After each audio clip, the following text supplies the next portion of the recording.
Are you feeling better now? Yes, thanks to all of you.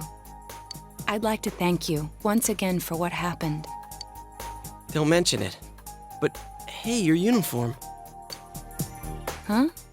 Ah, yes. After contemplating the matter, I went with what I've been wearing thus far. There's no need for you to... Hey, it's the Detective Prince. That's no prince. I heard he's a she. Huh? You serious? If he's a she, then... oh, crap! I'm kinda disappointed. But then again, there's something neat about it.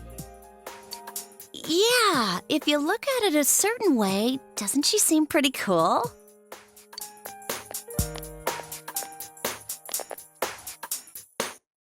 My, rumors spread so quickly. Thank you. But it doesn't bother me at all. There's no need to worry on my behalf. So please, treat me as you did before.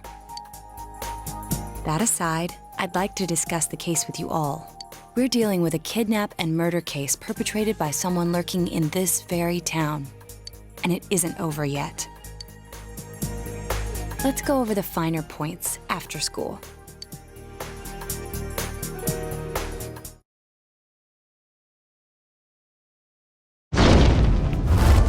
First, I heard the doorbell ring. But when I opened the front door, I saw no one there. Just as alarm bells sounded in my mind, someone grabbed me roughly from behind and covered my mouth with something. Immediately afterward, I was put into something like a sack and most likely carried on the culprit's shoulder.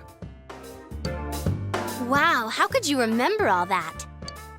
The culprit seems to have used a chemical to incapacitate me, but luckily I wasn't completely unconscious. I had been expecting a trick along those lines, so I was somewhat prepared. And of course, I was desperate to gather as much information as I could. No wonder you're an ace detective! That ain't something to be proud of. You are too damn calm about all this.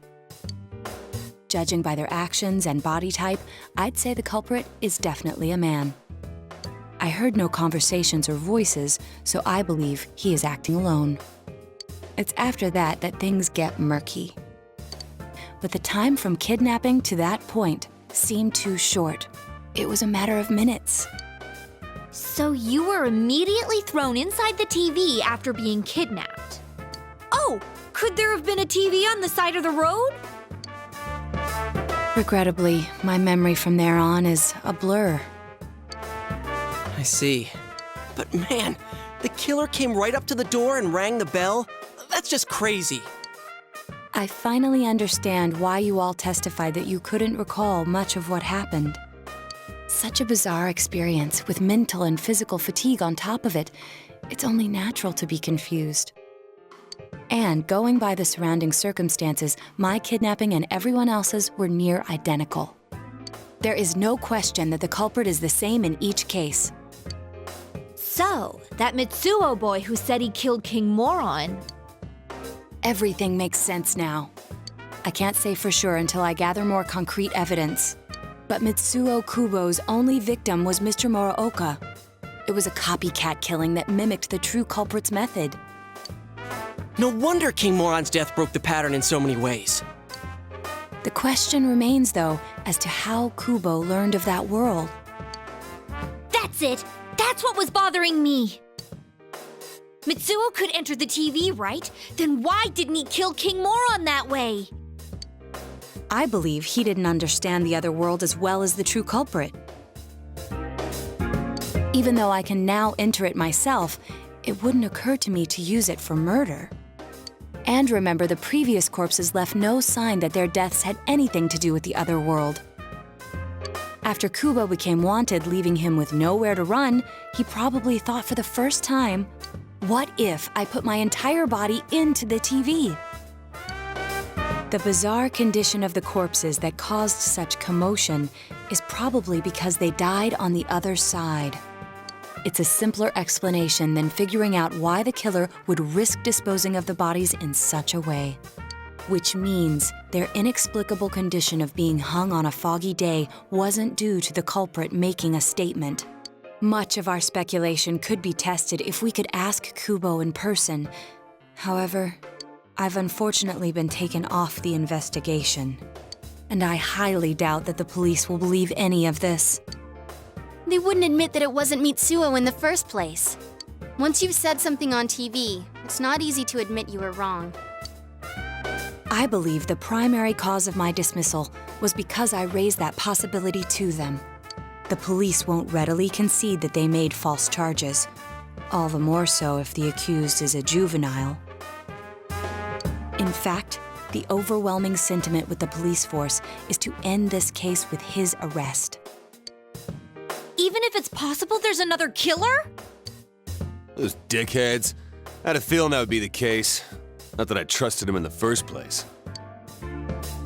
But, Naoto, if you were that calm when it happened to you, couldn't you have, I'm not saying you should have caught him, but isn't it kind of sad for an ace detective to go down that easily? To tell you the truth, I was really scared. I'm sorry. It can't be helped. None of us could resist the culprit either. Don't forget, Naoto-kun is younger than us, and she's a girl. Oh yeah, that's true. I keep forgetting when I see her talking like this. You know, Naoto, What is it? you got balls. For a girl. Regardless, I have no doubt that the culprit will continue with his attacks. We can only watch and wait for him to make the next move. But this is no longer a mere job or someone else's affair. I want to know the truth of why we were targeted. Please allow me to join your effort. Thank you very much. I'll do my best, leader.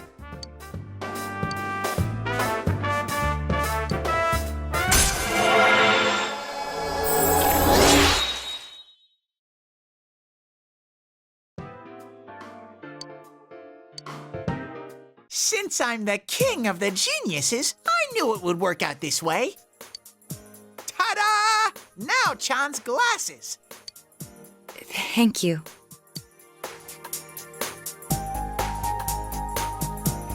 They told me about you, Teddy. I can sympathize with your drive to find yourself. If I may help in any way, let me know. Wow, what a nice girl.